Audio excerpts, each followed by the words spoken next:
అందరికి నమస్కారం. రాష్ట్రాన్ని పట్టి పీడిస్తున్నటువంటి సైకో జగన్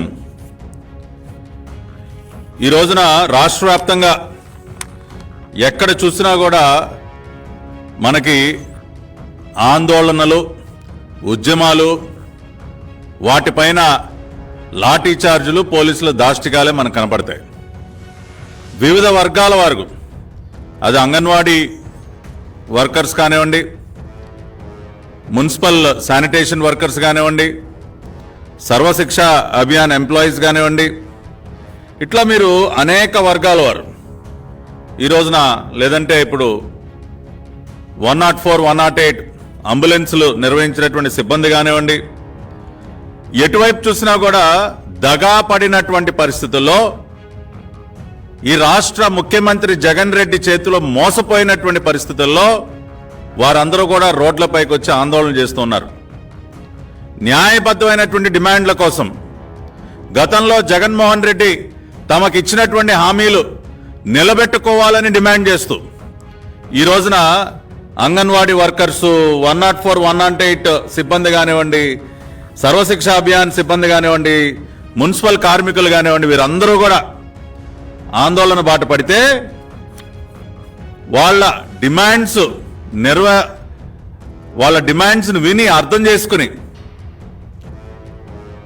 వాటిని ఆమోదించే ప్రయత్నం చేయకపోగా, వారి డిమాండ్స్ని నెరవేర్చే ప్రయత్నం చేయకపోగా అత్యంత దుర్మార్గంగా ఎస్మా చట్టాన్ని ప్రయోగిస్తుంది జగన్మోహన్ రెడ్డి ప్రభుత్వం.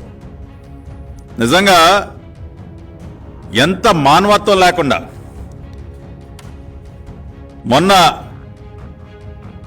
ఒక జీవో, ఒక గెజెట్ని విడుదల చేసి జనవరి 6, 2024 ఎస్మా చట్టాన్ని ప్రయోగించి ఈ ఆందోళనల పైన నిషేధాన్ని విధించి ఉక్కుపాదంతో తమ న్యాయబద్ధమైనటువంటి డిమాండ్స్ నెరవేర్చుకోవటం కోసం ఆందోళన బాట పట్టినటువంటి అంగన్వాడీ కార్యకర్తల పైన కానివ్వండి, అంగన్వాడీ వర్కర్స్ పైన కానివ్వండి, మిగతా అనేక వర్గాల పైన ప్రభుత్వం ఒక పక్కన పోలీసు లాఠీలతో వాళ్ళని చితకబాదటమే కాకుండా essential services maintenance act, ESMA చట్టాన్ని కూడా, గతంలో అంగన్వాడీ వర్కర్స్ ఎవరు కూడా ఎసెన్షియల్ సర్వీసెస్ కింద రారండి, లేదు, చట్ట ప్రకారం వాళ్ళు ఎసెన్షియల్ సర్వీసెస్ కింద లేరు. అయినా కూడా చట్టాలను ఉపయోగించి వాళ్ళ ఆందోళనల్ని అణిచివేయటం కోసం కొత్తగా అంగన్వాడీ వర్కర్స్ని ఎసెన్షియల్ సర్వీసెస్ కిందకి తీసుకొచ్చి declaration of services rendered by anganwadi workers and helpers as essential services, వాళ్ళను కొత్తగా ఎసెన్షియల్ సర్వీసెస్లోకి తీసుకొచ్చి ఎస్మా చట్టాన్ని వారిపైన ప్రయోగించినటువంటి దుర్మార్గుడు ఈ రాష్ట్ర ముఖ్యమంత్రి జగన్మోహన్ రెడ్డి. మా ప్రభుత్వం లాగా గతంలో ఏ ప్రభుత్వం పనిచేయలేదు. మా ప్రభుత్వం ప్రజల బాగోగులు చూసుకున్నట్టు మరి ఏ ఇతర ప్రభుత్వం కూడా ప్రజాక్షేమాన్ని పట్టించుకోలేదని చెప్పి మాయమాటలు, అత్యంత అమాయకంగా మాట్లాడేటటువంటి రాష్ట్ర ముఖ్యమంత్రిని అడుగుతున్నాం, ఇదేనా మీ ప్రభుత్వానికి ఉన్నటువంటి మానవత్వం?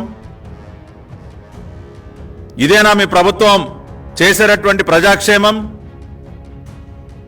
ఇవాళ చట్టాల్ని ప్రయోగించి ఉక్కుపాదంతో తమ న్యాయబద్ధమైనటువంటి డిమాండ్లు సాధించుకోవటం కోసం, మీరు గతంలో ఇచ్చినటువంటి హామీని నెరవేర్చుకోమని మిమ్మల్ని అడిగినందుకు వాళ్ళని ఎసెన్షియల్ సర్వీసెస్ యాక్ట్ పరిధిలోకి తీసుకొచ్చి ఎస్మా చట్టాన్ని ప్రయోగించి వారిని బెదిరింపులు గురి చేస్తారా?